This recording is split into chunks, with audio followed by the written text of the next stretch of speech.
Happy Monday. Welcome to the Scoop World Order. Hope you guys are having a fantastic start to your week. We got some inside scoopage on who's killing it in winter conditioning. Again, a name that people are really going to be excited about. We also have some film we're going to break down, a little bit of a combine review. Take your questions as always. Again, if you guys enjoy our content, we appreciate you guys. Please leave us a like, click subscribe, and leave us a comment. I want to get some comments on some of the stuff that you guys like about the show, some of the format stuff that you guys like.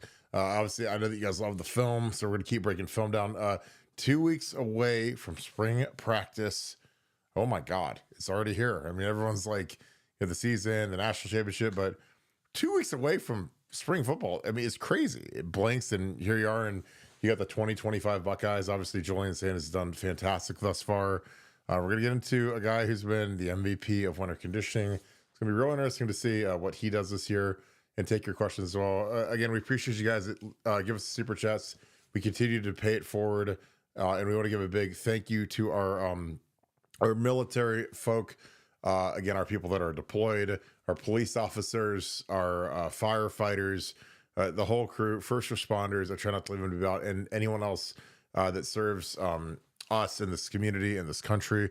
We appreciate you so much here on BuckeyeScoop.com. Again, we continue to pay it forward. Our super chats go into the fund. And if you guys feel that you qualify for a pay it forward membership on BuckeyeScoop.com, reach out to us, BuckeyeScoop@gmail.com. Again, we appreciate all of you guys that have been contributing. We've got a ton of great people on our site. We're going to have a huge nugget tomorrow morning, too. So we're going to get all that ready to go and cooked up for you guys nice and early. So with that being said, I'm going to bring in my good friend Nevadabuck. Nevada, how are you doing today? I'm doing great. It's it's been fun. It's been fun, kind of unwinding what happened at the combine. There's a lot of stuff floating around about, some people think some guys did good, other people think they did bad, which is what's kind of fun about the underwear Olympics. And winter conditioning continues to chug along. Got a big update today from the helping technician on a guy that he feels is kind of the standout of the winter conditioning. So yeah, busy day around Buckeye Scoop. And I'm going to say this right now because the thing with the throwing and Will Howard and the combine, I've said this a billion times. If there's one thing that I just don't care about, and only dumb people care about, it's how quarterbacks throw at a combine or a pro day or whatever. Like people that just completely ignore film and production and track record, and they're like, wow, he didn't look great throwing routes to guys that he's never thrown to before. Like, again, I watched the whole thing, and I didn't see a single quarterback where I was like, oh my God. And again, and this is Jackson Dart, Quinn Ewers, Kyle McCord, Will Howard, the whole, Jalen Milrow. I didn't watch a single guy, and I was like, oh God, he nailed every throw. Because I don't know how you're supposed to throw to guys that you have no chemistry with. You don't know how fast they are. You don't know how they run their routes. So, again, I put up a bunch of stuff on BuckeyeScoop.com where Mike Mayock, who used to be the old draft analyst for NFL Network, said the greatest throwing pro day he's ever seen was Jamarcus Russell. And again, and Akili Smith. And so there's been all these guys that have just been wizards. Johnny Manziel, Zach Wilson.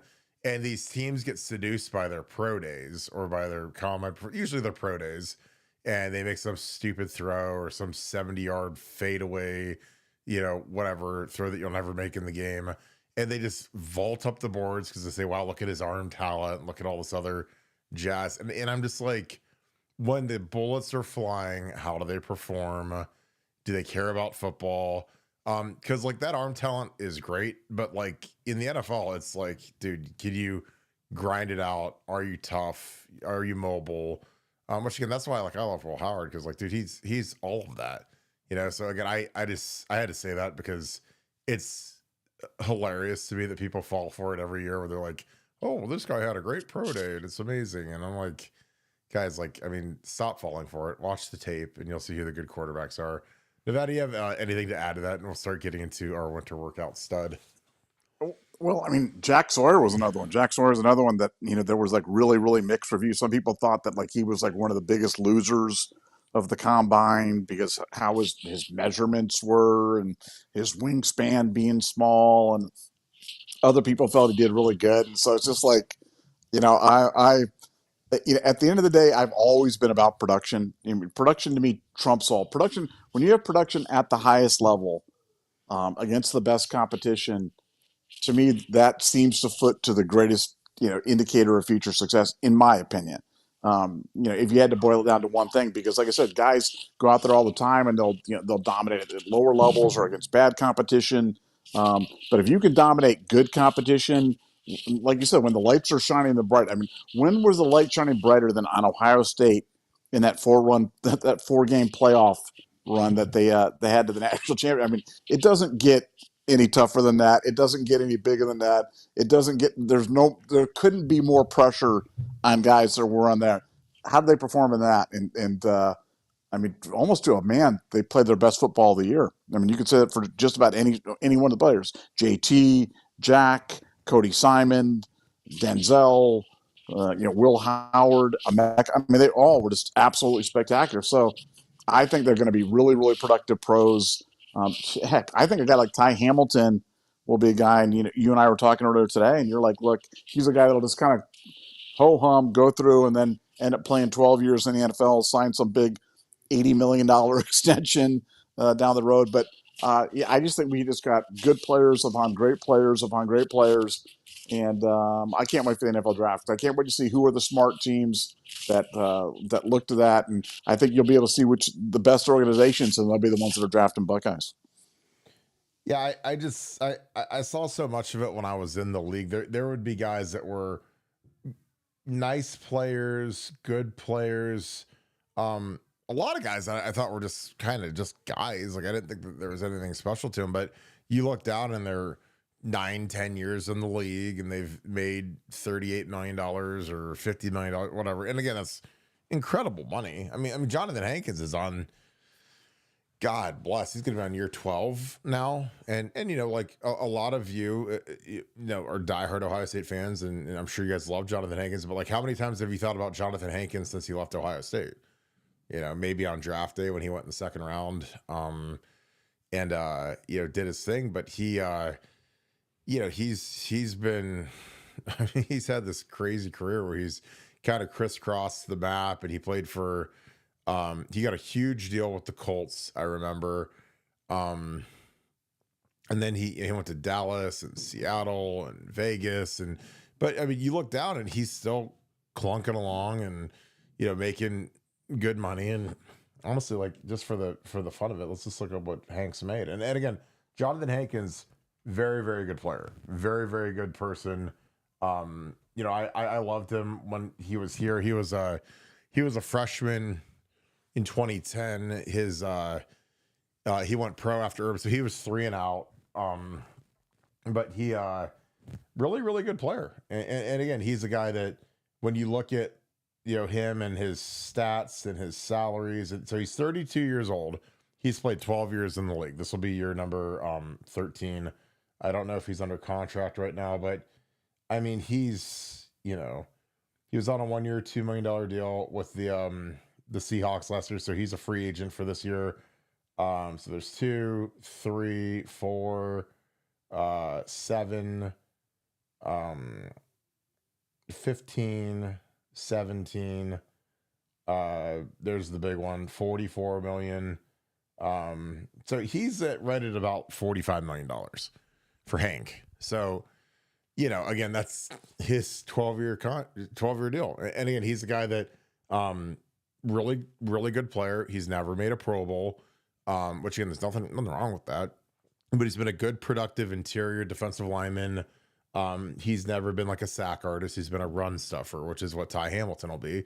But you look down and you're just like, damn, he's been in the league for 12 years and he's made, $45-ish million in his contract so far. Like that's incredible life, and again, I love Big Hank, and that's what, a lot of these interior linemen, excuse me, defensive linemen are, and he's probably going to get, another 1-year deal. Like he had a 1-year deal with the Seahawks last year, and he'll probably get another 1-year deal to be a depth rotational interior guy that plays the first couple of downs in a series, the run downs, and comes off on third down when they need to pass rush. So, again, career earnings. Excuse me. I added up the full term. I think he got cut in the middle of the cold steel, but his career earnings is 34,819,000. So I mean, incredible, obviously, for a guy who great kid. You know, he's 30, really young. I mean, still he's 32. He still probably has a couple years left in the tank.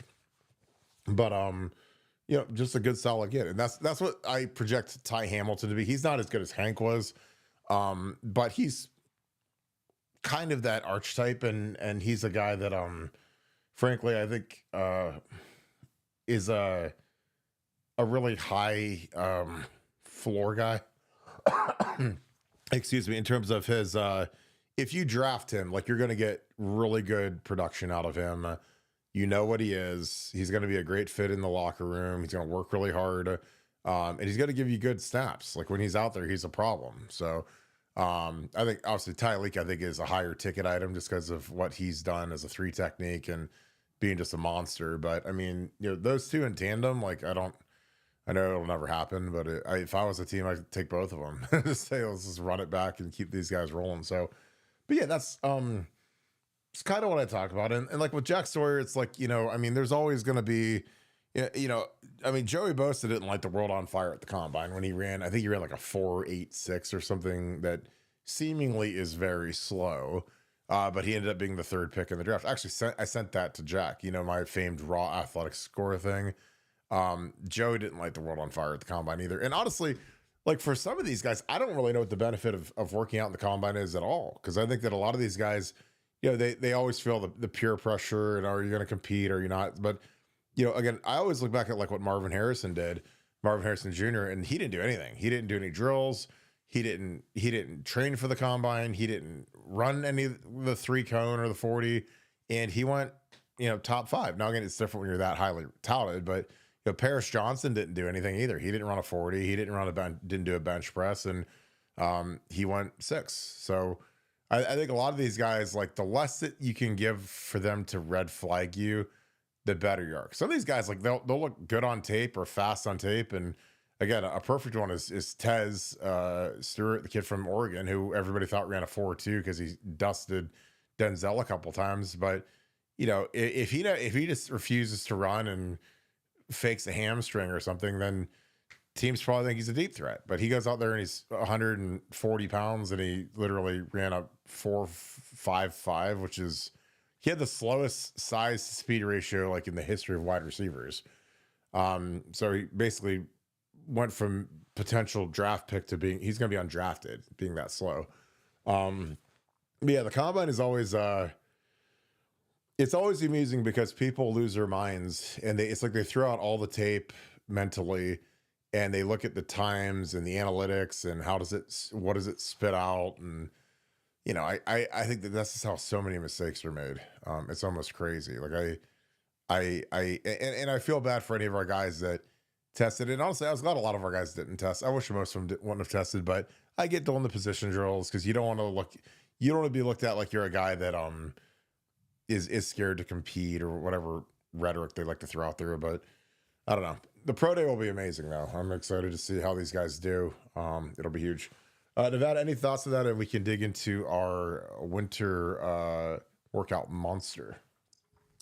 Yeah, no, I always just kind of wait to see who's going to be the Mike Mamula of the underwear Olympics, or the, like you said, the Jamarcus Russell. And you know, it is funny how NFL teams can spend so much money I mean, they have unlimited staffs, private investigators, you know,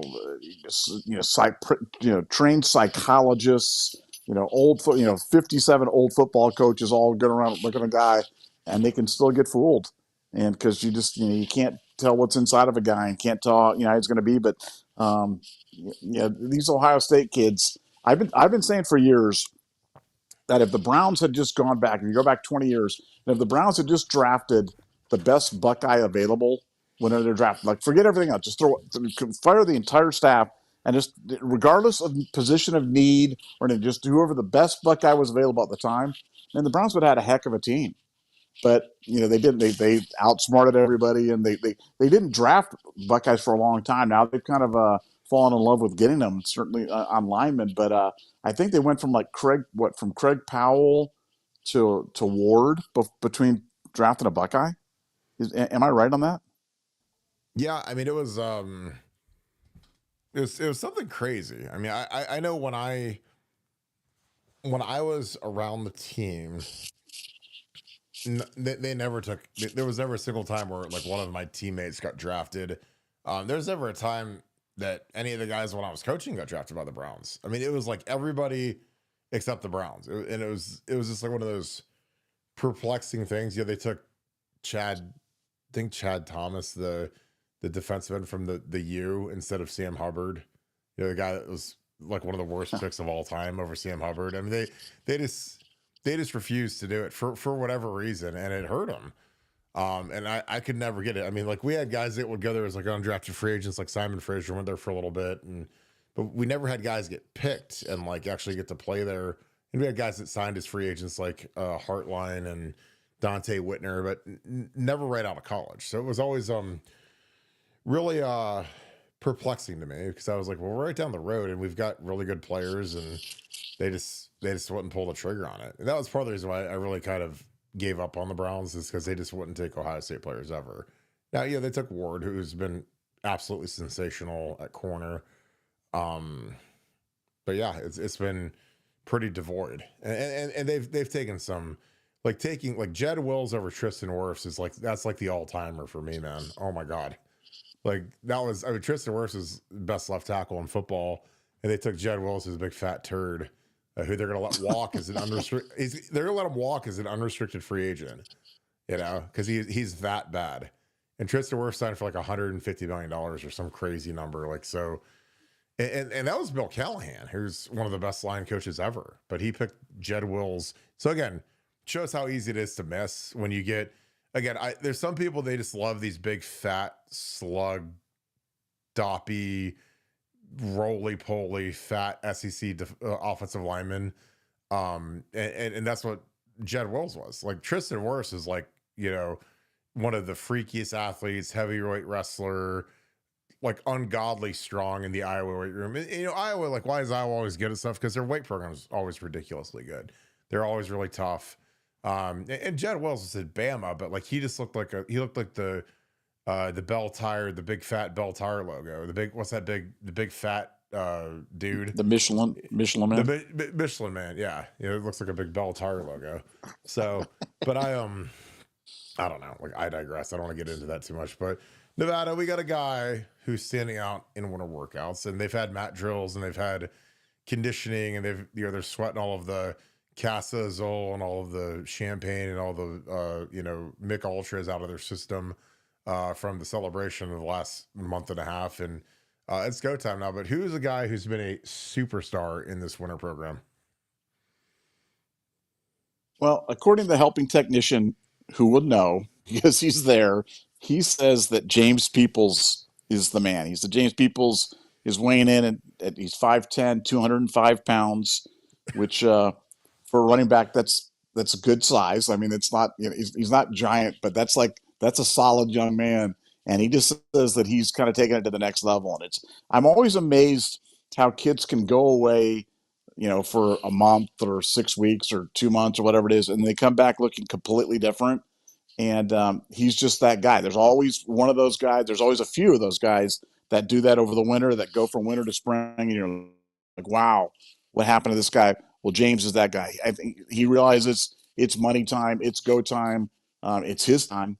And apparently he's really put his foot forward in winter conditioning, solid as a rock, looking terrific, carrying himself really well, competing really hard in the drills. And help guy to look out for. His pick for early start and spring football 2020. Yeah, and I got some of his tape up. Again, it's all different when you have a chance to start and be the guy, because his clock is running now. I mean, in terms of last year, obviously when you come in behind Trey and Quinshawn, a little bit different, but here, you see him running the counter. Obviously, the game's out of hand at this point, but this is one of my favorite plays. You got the kick out up top here. You got your down blocks here, working all the way back. This is This is a magnificent play. You see kind of the shades of what made Luke Montgomery good. He gets a nice kick out here at the end. Um, I believe that's Gerd working up to the second level. I mean, this is just perfection right here. Good job. I think that's Jelani. Yeah, there's Jelani. Again, we need Jelani to keep going here and keep getting better and better and better. Jelani does a great job here, climbing to the second level, stealing this up. But this is just perfect. So this is one of James's touchdowns. Obviously explosive, quick. Playing running back in this offense is pretty easy. And I think that with James's ability, to catch the ball, with his ability in the receiving game, I'm going to see if I can find his high school tape, because he had some plays in high school where I was like, this guy's going to be a problem once he gets here, because he's just a smart player. Actually, I'll just run his high school highlights while we're behind it to see if I can get to the play that I'm looking for. But he's going to be facing light boxes, which is going to be fun for him, and he's going to be the guy. This is what he's recruited for. And running backs are guys that can play real early and play and have huge upside when they do play early. And again, this is a great run here because he's real physical at the end of this. I remember this one because we've watched this so many times, but he's got a gang of guys around him right here. Got four. In this frame, you think 1, 2, 3, 4, 5. You have 5 guys versus him. If you cup that right there, it's 5-on-1. And he gets out of one, gets out of another, dives in, does his little like Saquon spin move thing. But you see the burst again, like this is Texas football, this isn't some smaller division or some bad Virginia football. This is elite football here. And you love to see it. Now this one's coming back for a hold, but you love the breakaway stuff. And there's few things in this life that I love more than a running back with breakaway speed, like Trey Henderson had, like Beanie Wells had, and he's got it. And here, this is the play I was talking about. This is a play where it shows his football IQ, which is incredible here. This is they got him to see motion here. No, he starts off here. He's a slot. It looks like a 5 receiver set, but it's really him in the slot. They're running a tunnel screen to him. It gets sniffed out immediately by the defensive end. He just kind of, is supposed to sit back here and post up and let these guys leak to the second level, but the DN sniffs it out. So, when they jailbreak and they let all these guys go, because again, when you're blocking a screen as an offensive lineman, you block for usually it's 1,001, 1,002, and then you let the guy go because you got to get up to the second level to block it. So the linemen, they did their 1,001, 1,002, and they don't know that this guy's covered. But James Peoples, instead of letting his quarterback get killed and get knocked back for a sack or a loss or a whatever, he makes a move here, and this is one of the great plays I've seen on film where he the quarterback he's about to get hit, so he just kind of flings it, which isn't great, at this D tackle, and James takes it from him and spins out of it. So again, this is incredible. He just flings it up in the air so he doesn't take a loss, and he grabs it, spins out of it, and then splits it. It's one of the best plays I've seen on a high school tape. So, it goes from a disaster where the play is basically dead on arrival to James Peoples being good enough to grab it and spin out of it. So this is a guy who I think can make All Big Ten this year. He's the guy that's going to carry the mail for us in a big way.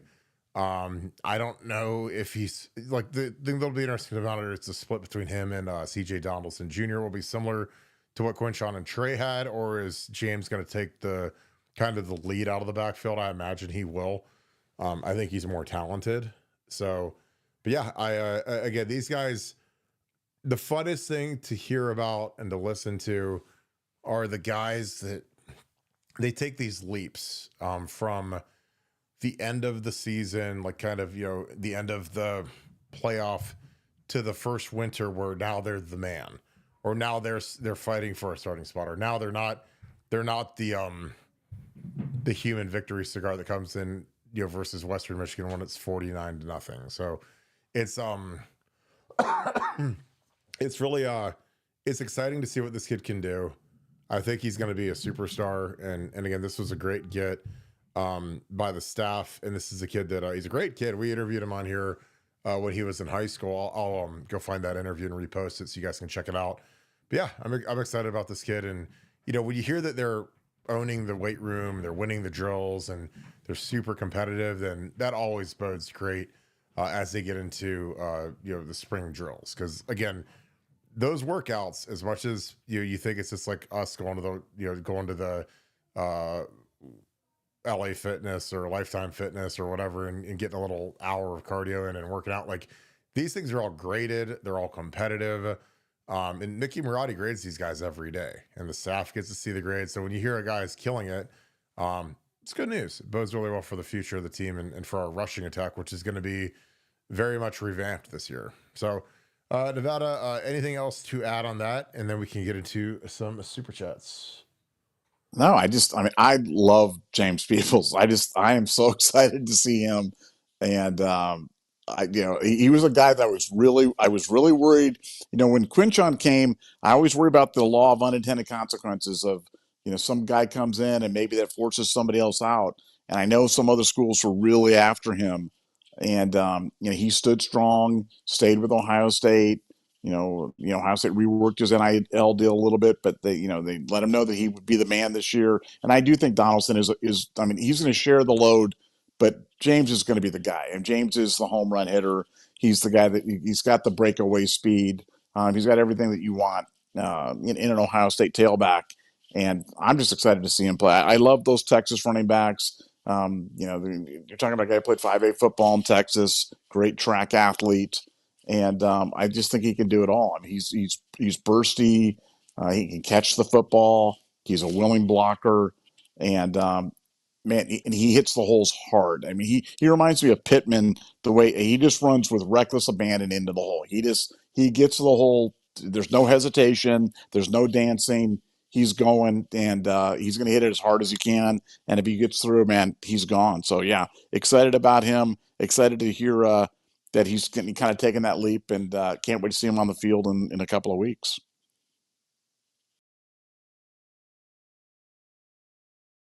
Sorry, we'll get into some super chats now. Again, Joshua, thank you for the 5. Appreciate you, my friend.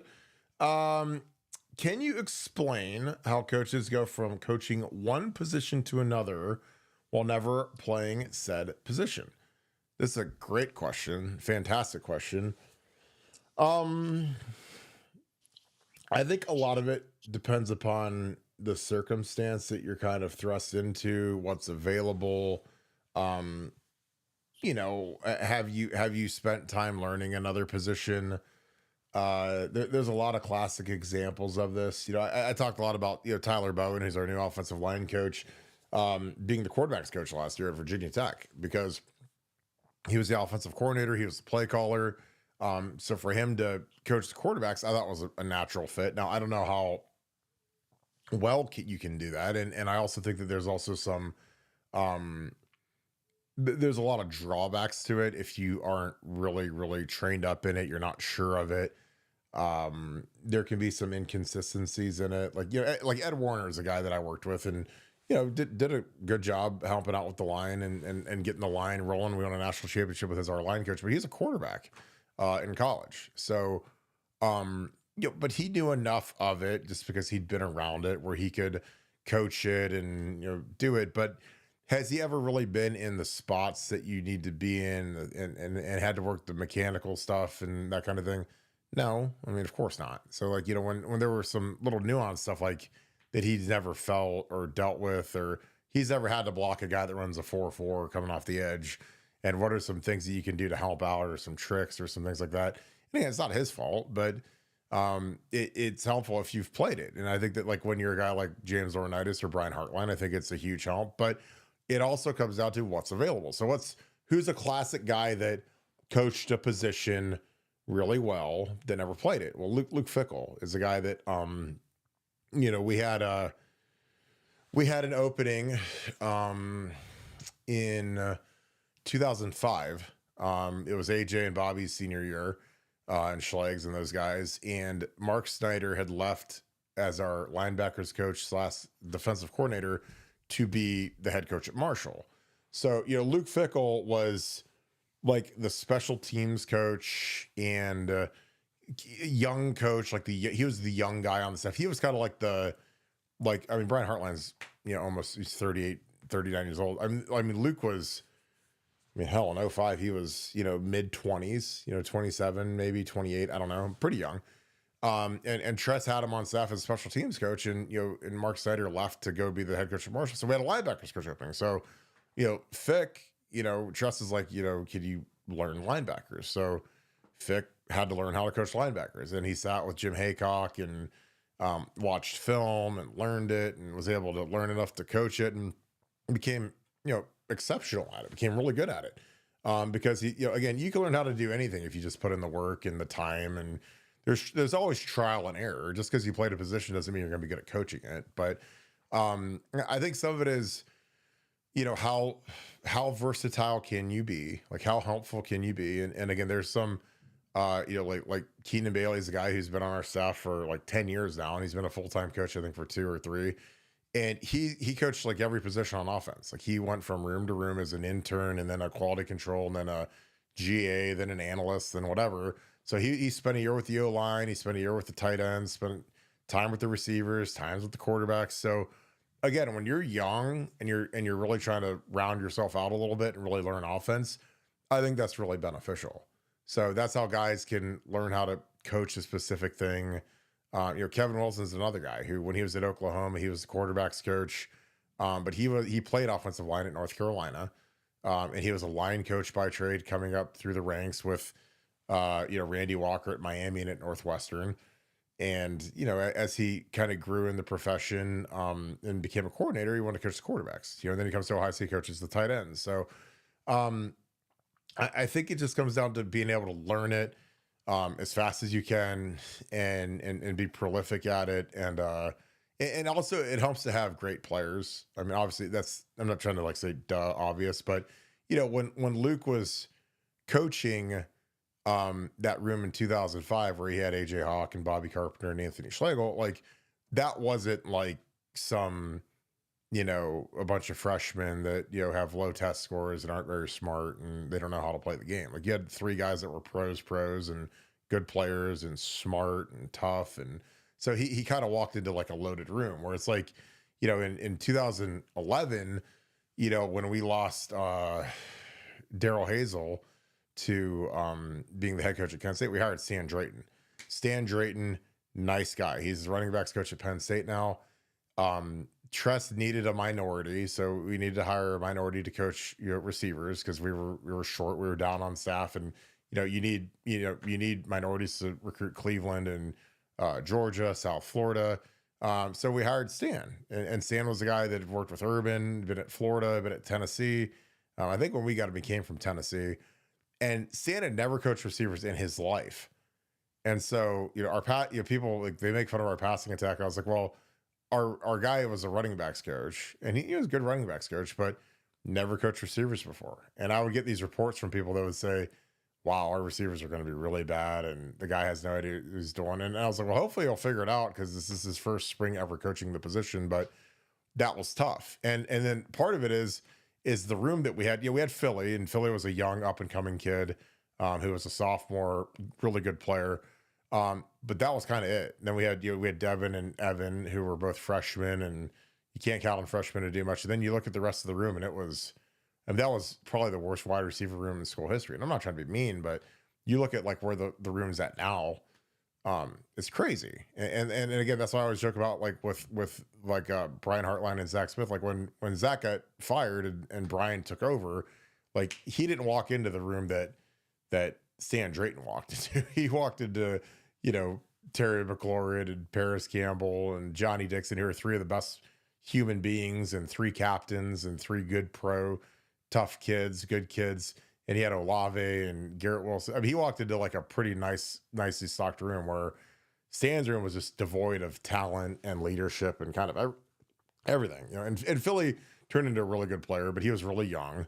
So it's hard to be like the leader of the room when you're a true sophomore that played sparingly your freshman year. So long answer, but I think that trying to explain that sometimes it's based upon what you do. And like Matt Patricia, who's a classic, he played offensive line in college, and grew up playing offensive line, and then he was an offensive line coach, and did that. Then he flipped over to defense, because I think one of the best things you can do when you want to coordinate eventually is to know what the other side of the ball is trying to do if you're really trying to learn the game. Um, and so, then he goes to being a defensive coordinator, and then he coaches the safeties, linebackers. And then when he goes to Detroit and doesn't do great there and gets fired, he comes back to New England and he's their offensive coordinator.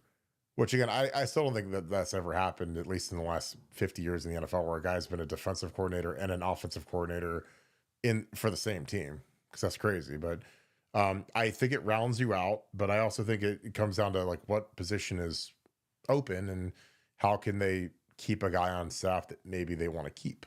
So, Nevada, anything to add to that? Again, Josh, that's a fantastic question.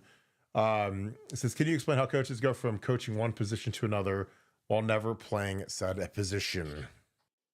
Well, I don't think it's ever been easier to do that than it is in 2025, when you can have all these other assistant, whatever you want to call them, coaches that can assist with coaching on the field.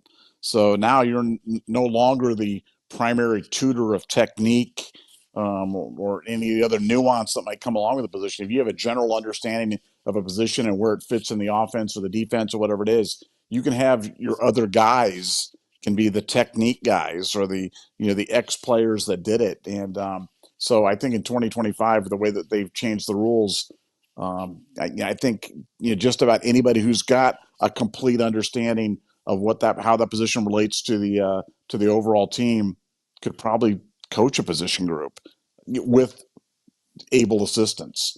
Because I mean, you could, if I said to you, Kirk, go out there and coach the running backs or whatever it is, and you got Antonio Pittman and Maurice Claret and whomever, Beanie, to kind of be the guys, and where they need to run and what they do. I mean, you could coach running backs, right? I mean, you could figure it out. How tough could it be? Oh, I think the difficulty varies wildly based on position. Running backs is the easiest position to coach by far, in my opinion. Tight ends is probably either one or two. I mean, those are the two cakewalks. You get into like coaching receivers and O-line and stuff, quarterbacks, like whole different ball of wax. I think quarterbacks will probably be, I don't want to say it's the next easiest, but you're coaching one guy at a time. You get to that O-line coach, man, you've got 5 guys out there every play, without fail. So, I mean, that's the hardest by far. But yeah, I think if you say, hey, Kirk, go coach the running backs, like I could figure it out pretty quick, because it's not rocket science. And that's why you put a lot of your coaches that are kind of first time coaches at running backs coach, because that's where, you've got one guy to coach. And usually, running backs aren't always like developed. I mean, like when Trey Henderson showed up, he was fantastic. And obviously he's gotten better and he's gotten stronger and he's gotten better at pass protection and everything else, but he was already like really, really good when he got here. So, you can change some stuff, but it's not like an offensive lineman who might have to gain 50 pounds or lose 50 pounds or get way stronger or get better technique. I mean, there's just a lot less crafting that goes on when you deal with running backs. But yeah, I could do it. Of course. You got to follow up to that. You can ask me if I can coach wide receivers, because it depends on who it is. I'd like to say I'm not surprised that the old offensive linemen's out there talking about how tough it is to coach the offensive line. You know what I'm saying? It's.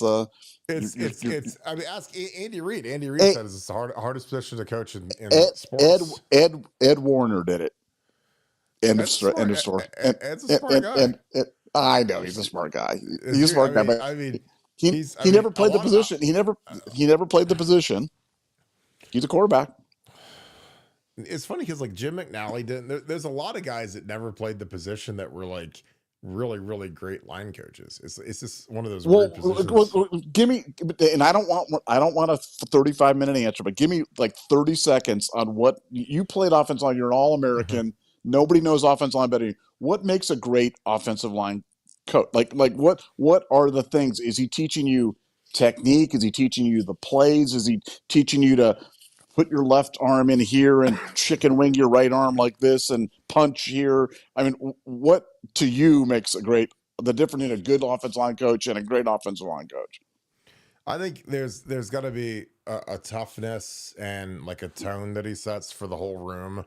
And he can lead guys and they want to follow him. And I also think that like the technique thing is huge, obviously, because the guys have to do a lot of those things 10,000 times so that when they do it in a game where it's blitzkrieg, that there's no hesitancy and the muscle memory just kind of takes over. So I I think about like Harry Heastand. I mean, just an absolute monster. I mean, borderline. I don't want to say it was cruel, but like, I mean, when you're a young lineman for Harry, man, it was full metal jacket every day, and but it made us good and it made us tough and technically really sound. But I think that you have to demand the perfection, but you have to have answers to the questions too, because there's a lot of stuff that offensive linemen see that they don't that you don't always get to drop or you don't know, and you got to make sure that the guys are tough with it and that there's a certain standard. Like I said, like Harry Heastand was great because he was no holds barred and tough, and like my high school coach was a great offensive line coach, and it was a lot of just meat and potato stuff, like a lot of really good drills, a lot of really physical practices and physical drills that kind of get you ready to roll. And Jim Bowman was great technically. Like, I mean, my hands were just ridiculous by the time I was a senior in terms of keeping guys' hands off me and being able to control them and dump them on their heads and on the ground. And that's what made me an All-American, is my hands were so good. Because Jim Bowman drilled that. And that was something that he really believed in. And, it makes sense because if you think about a defensive lineman, if he can't get his hands on you, he has no chance in the running game. Now in the passing game, he might be able to hit a spin move or something crazy, but in the running game, if he can't get his hands on your chest, then he can't control anything. So I was really good at getting guys' hands off my chest and refitting mine, and I mean that was like the core tenet to what we did. So there you go. There's my answer. Is that good? Yeah, I mean it's a great answer. I just always wonder because like on a play where there's so many different things going on where you're like, okay, I want the left tackle to take this jab step to the left and then swing over to the right and swing your hands up here, and then this guy here you're going to push off on this guy's left hip and then swing out to the center and assist this and get to the. I mean, like, is the offensive line coach telling you all that, or do the players know that intuitively? Or are you literally going through every part of the dance and No. choreographing it for the players? Here's the thing. So there are, with the offensive line, there's a lot of ways to skin a cat. There's a lot of different thoughts and questions and this and that and whatever. And there are some line coaches that are like that. Like Mike Solari was like that. He coached for a long time with the Chiefs and the Seahawks, and really renowned guy. And it was like, your first step is 45 degrees left, and your second step is here, and then your third step has got to be into his this, and then you got to put the hand right here, and you got to do. It's like, and that stuff's great. Like, I mean, it really is. Like, if that's what you believe in and that's what you do, it's awesome. But and I had line coaches that were like that. I mean, Harry wasn't. I mean, he wanted the footwork to be square, but he wanted you to kill guys. Like, he wanted you to come off the ball and just battering ram guys, and I loved that, because if your footwork was a little bit off but you just hammered a dude and put him on his back, he was fine with it. But then the funniest thing ever that happened was that Urban showed up. So when I'm working with Urban, and we're sitting in the staff room, and he's kind of beating us all to death for a little bit to see like what we know about football, and how he like said, all right, Barton, tell me what the front side tackle does on inside zone. And so, like, I'm sitting up there and I'm going Mike Solari. I'm going like, oh, the left foot here down the midline and here front. And then you bring this hand to make sure that they can't slant. And he like went nuts on me. And I'm like, that's how the coach, that's how they coach in the league. And that's how I've been taught, the 49ers and all these other places. And he's like, all you say is bite the inside V. And I was like, what the hell? What does that mean? Like, what's bite the inside V? He's like, the front side tackle's job is to bite the inside V. And I'm like, I don't even know what that means. Nevadabuck voice. Like, I don't even know what that means, but that was our front side tackle. I swear to God, in the playbook on inside zone, which is Urban's favorite play and a play that we still run a lot with Ohio State today. The coaching point was for the tackle and the guard on the play side to bite the inside V. And I was like, I have no, there's no like take a step or this or bite the inside V. And I felt so stupid like installing that and teaching the kids that, like, Jack Buhort, what's your job on 13 Buck? To bite the inside V. So what the hell does that like? I mean, what does literally it means like you put your face mask down the V of his neck where his little chest plate is. There's a V. So you're supposed to bite the inside V and do not let him go inside. That's it. That's the coaching point. So again, like when you're coaching the Florida Gators and their offensive line guys are all like, they all get a 4 on the Wonderlic. Like that's what you put in the playbook. Bite the inside V. There's no left step 45 degrees, right step here, and shoot your hand here and this hand here. And so again, and honestly, I loved it because I was like, well, hell, I can teach that. I can teach that to anybody. I can teach that to any, hey, what do you have on the front side of tight zone? Bite the inside V. That's it. There's no 7 paragraphs of what to do on the first 2 steps here and this step up the midline. And if there's a blitz, you do this. Like that was it. So, I mean, I sat there like, I was like, I wish that I had video of our staff meetings because I'm sitting there and I'm trying to explain this in front of Tom Herman, who I don't know, and Ed Warner, and and again, I'm not doing it to show how smart I am. I'm just showing this is how, like, when I've been taught how to block inside zone in the National Football League, or even with Jim Bowman at Ohio State when he was here, how it was like, get your hand on the inside and don't let him cross your face and blah blah blah. And if he crosses and pass him to the guard and climb, all this other stuff, and it was just bite the inside V. And again, I just, to this day, I'll never forget that. I mean, our play sheets that we would give these guys it was like we were trying to save on ink because we had so few letters. But that's good. It proves that you can be dominating, with like the simplest terminology ever, which was like the Florida Gators. And the Florida Gators like led the SEC in rushing everywhere he was down there, and it wasn't some crazy dissertation on how smart you were. Which again, I love that because I think that sometimes these guys just think that they're too smart. All right, James Hammond, thanks for the 5. Appreciate you, my friend. How did Honda McCord do at the combine? Projected draft round with dad in tow, Nevada. Your thoughts on your boy Kyle McCord at the combine? He loves Ohio State now after saying that everything comes back around after we lost to Michigan. Now he's in love with Ohio State and he's happy that we won the title. So his PR team got to him and told him stop being a moron. But your thoughts? I mean, again, I thought, he did fine. I mean, he did as good as everybody else or as bad as everybody else, depending. They all were kind of the same. And I think he was just one of the guys.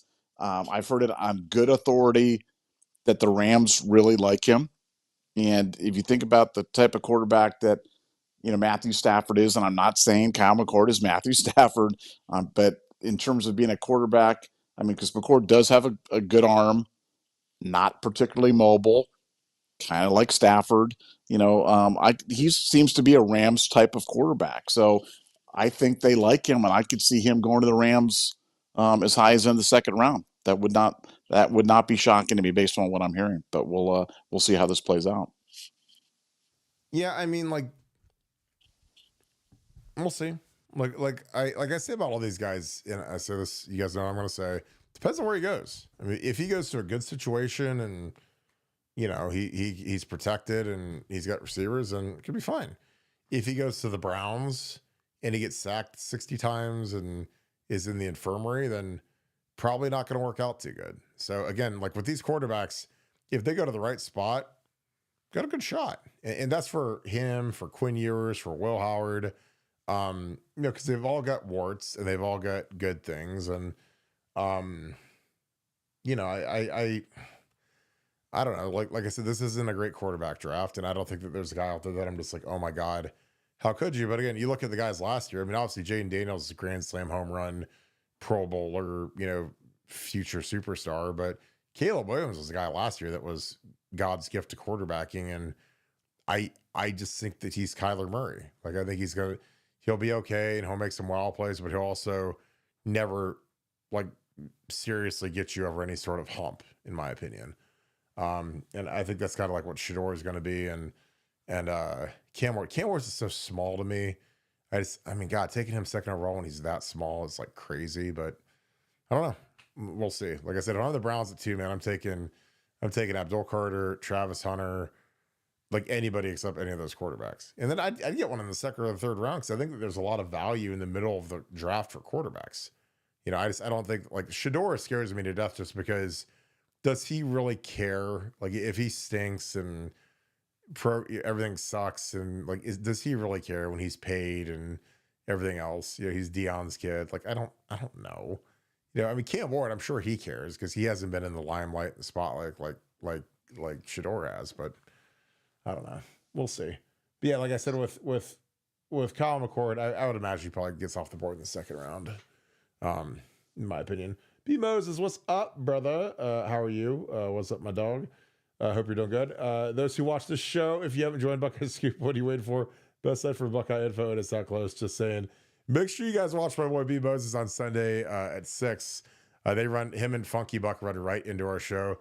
B Moses, I hope you're a great brother. Again, he's also on Buckeye Scoop. He's Scoop family strong.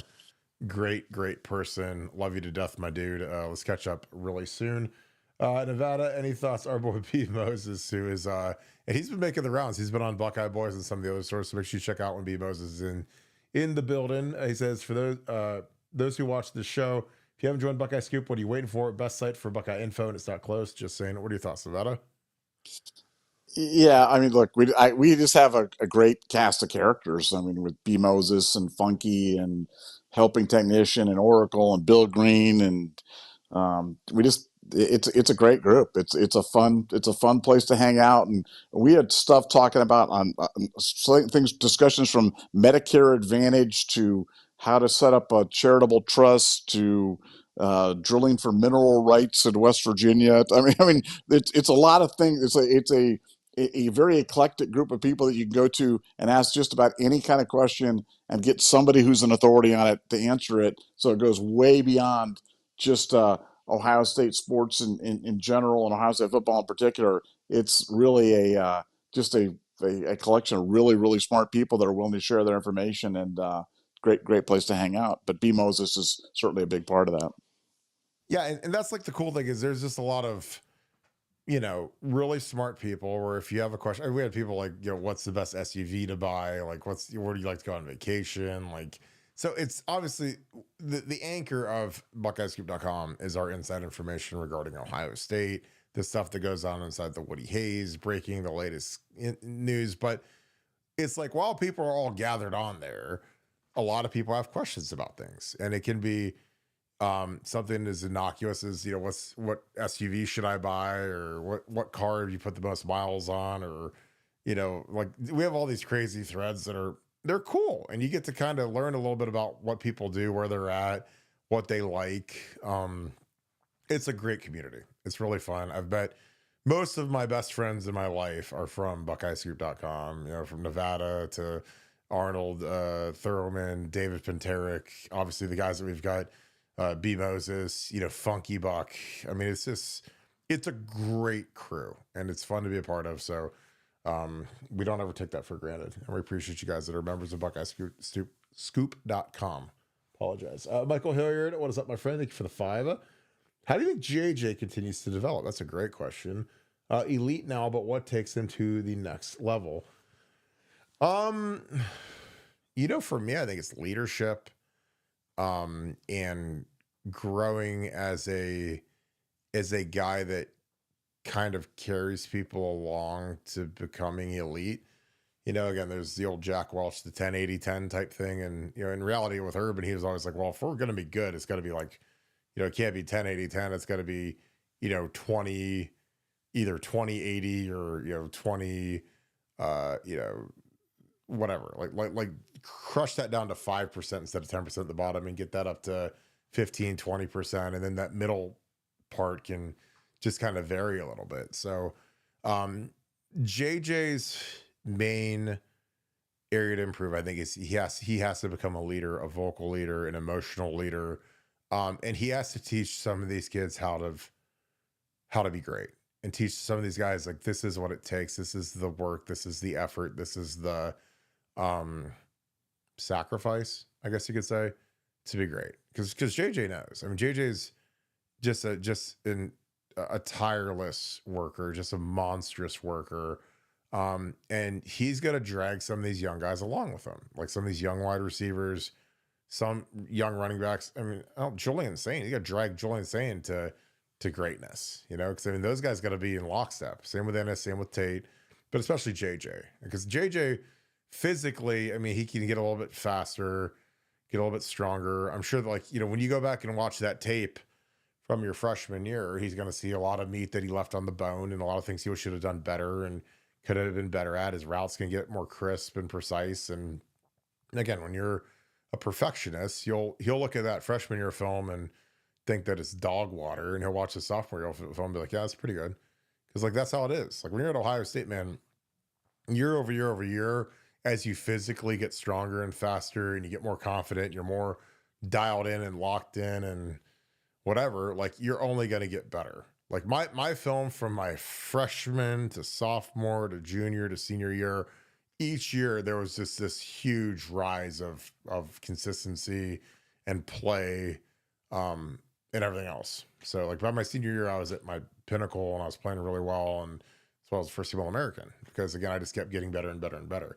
And JJ will be the same way. Obviously, he's not going to see his senior year, but he's got 2 more years where he can make some huge strides. Nevada, in your opinion, how do you think JJ can continue to develop? And he's elite now, but what takes him to the next level?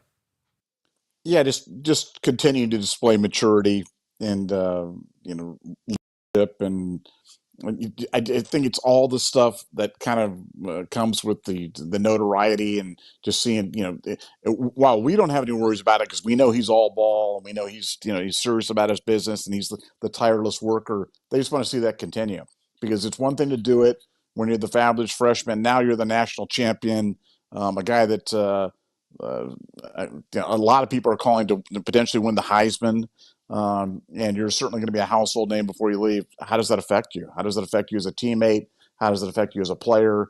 I really think they're just looking for the maturity, because physically he's ready to walk out there and play in the NFL right now. But they want to see the mental stuff to back it up. And if he does that, could be the first pick in the draft. Well, I think you bring up a great point. I think that the hardest part for him is, last year, I feel like there was so much star power and so many established kind of A-listers on the team with Trey and a Mecca. And then you add Will Howard, who's this, giant Justin Bieber looking quarterback who's really good. Jack, JT, you've got this cast of characters that are all brand names, big time names, fan favorites, whatever. And they're all gone now. So now you look at it and it's like, a lot of the star power from the team is gone, for better or worse. And so, when you're JJ and Caleb, like they're like the ultra light beams now of shine, which again, that means more attention from the fans, more attention from potential NIL sponsors, more attention from everybody, more pressure too. So again, that's something that I think JJ is built for, just because of how he's brought up. His dad is really sharp and really tough on him. But I also think that he's grounded and he knows, like, if he just keeps his eye on the prize and is all ball, like the money will just come. I mean, it'll just be like a faucet, just turns on and just keeps flowing. But I think that that's going to be something that'll be interesting to see now that he's the guy, and he was the guy last year, but it wasn't as intense, I don't think, when you've got all of the crazy star power that we had. I always think about like mentally, if you guys close your eyes and can imagine like Ohio State setting up tables around like the horseshoe. Like we used to do this for like a fall practice. We'd have an autograph line, and each table would have 4 or 5 players at it. And then, like, when I played, it was like there was like the Ted Ginn table and the Troy Smith table, and the lines were just like insane. And then there'd be like the O-line Kirk Barton table. There'd be like 7 people, and 5 of them were my family members. And once again, like I wasn't mad about that, because again, those guys weren't getting paid. They were just you getting carpal tunnel from signing so many autographs. But if you close your eyes, you're like, okay, well, who's gonna have the long lines at the autograph? I think it's gonna be JJ and Caleb. So, or last year, it's like you would have had Trey and Emeka and a bunch of guys that would have drawn a pretty good sized crowd. Will Howard would have had a huge crowd. So, yeah, it'll be interesting to see how he deals with that. But again, he's built for it, and he's quiet. He keeps himself anyway, so he's not he doesn't want to go out in the limelight and do that type of thing. But it'll be something new to him, because now it's like kind of all on him. He's going to be the Heisman candidate. He's going to be the lead award candidate that we won't promote at all. But hopefully the national people will just ignore the fact that we're not going to promote him. But Nevada, any thoughts on that? No, it is going to be interesting, though. I mean, JJ coming into this year, kind of the face of the franchise, as it were. And, how does Ohio State deal with that? I would love to see him just, somehow back into some sort of a real marketing campaign for the guy, because I think he really could have a legitimate argument for the Heisman. If the Heisman goes to the best player in football, I don't know who's better than J.J. Smith. So they should get out on that right now. I mean, if he gets 20 touchdowns, like, I don't know how you deny him. I mean, he had 15 last year, and I don't know if we're going to play 16 games again, but I mean, he's going to get a lot of targets. He's going to be a target hog this year, and I think his numbers are going to be insane with Julian Sand throwing him the ball and Brian Hartline calling the plays. Like, can you imagine Brian Hartline calling the plays against JJ? And he loves getting those South Florida Express kids, and he wants to get Chris Henry and Caden Dixon-Wyatt and all these superstars that are coming. Like, I mean, they're going to be throwing it to JJ a lot. It'll just be crazy if he gets like 30 targets a game or whatever. So, all right, Nevada, let's wrap this thing up. Any final thoughts? No, I can't wait to see James Peoples. I'm so excited to see. I just think he's going to be great. And you hate to hype a guy up, throw that kind of thing, throw that kind of pressure on him right away. I think Peoples is that guy. I think he's ready. I think he's ready to take that huge jump. It all starts in spring football. It all starts, and we get to see how Brian Hartline and Tyler Bowen kind of address the issue of a pass first offense, but how do you implement the running attack into it? But James Peoples is going to be the tip of the spear, and I can't wait to see it. Yeah, I think it's going to be absolutely fantastic. All right, let's wrap this thing up. Again, I appreciate you guys. Thank you guys for being a huge part of our show. If you guys enjoy our content, please leave us a like, click subscribe. Also, click that little alert bell. Talk to you guys tomorrow. Again, leave us some comments. I always like the feedback. Who do you think will step up this year in spring ball? Who are going to be some of the buzzy guys that we'll be talking about as spring rolls on? Put the names in the chat and put them in the comments. So again, if you guys want to do something huge for us, give us a follow on Apple Podcasts. We've been growing that like crazy. So thank you for that. It's also, it's always been fun to kind of grow these things and see where we can take them to. So with that being said, thank you so much, Buckeye Nation. And thank you, Scoop family. We'll talk to you guys tomorrow night, 7:10. We'll be ready to roll. Hope you guys have a great night. Go Bucks.